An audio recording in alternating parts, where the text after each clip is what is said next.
یہ ویڈیو دوستی کی سیریز میں سے دوسری ویڈیو ہے، دوسری ایپیسوڈ ہے۔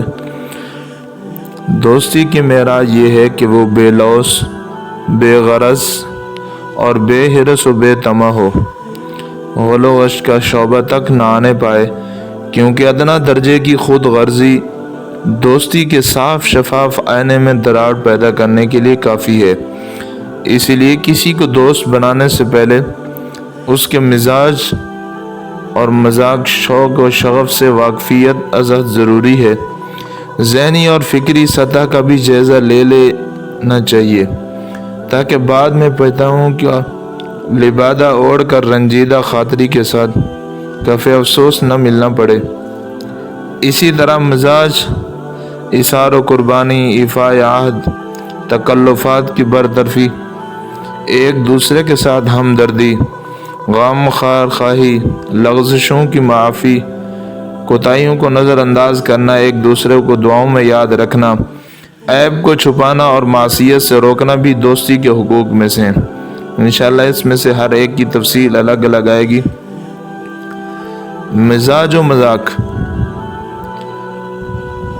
مزاح و مذاق۔ جس طرح حضور اکرم صلی اللہ علیہ وسلم دیگر شعبۂ زندگی میں ہمارے لیے اسوہ اور نمونہ ہیں، اسی طرح ایک دوست کی حیثیت سے بھی ہمارے لیے نمونہ ہیں۔ ایک دوست بحیثیت دوست کبھی مزاح و مذاق کرتا ہے۔ آپ نے بھی مزاح فرمایا۔ چنانچہ زہرہ نامی ایک صحابی رضی اللہ عنہ کا واقعہ ہے کہ ایک مرتبہ وہ بازار میں سامان فروخت کر رہے تھے کہ پیچھے سے حضور اکرم صلی اللہ علیہ وسلم نے ان کی آنکھیں بند کر دیں۔ انہیں معلوم نہیں تھا کہ یہ آپ ہیں، اس لیے انہوں نے کہا ارسلنی، مجھے چھوڑ دو۔ آپ نے چھوڑ دیا۔ جب ان صحابی نے مڑ کر دیکھا کہ یہ حضور صلی اللہ علیہ وسلم، تو اور زیادہ آپ کے سینے اندر سے چمٹ گئے۔ یہ مزاح ایک طرفہ نہیں ہوا کرتا تھا، بلکہ صحابہ بھی آپ صلی اللہ علیہ وسلم سے مزاح کر لیا کرتے تھے۔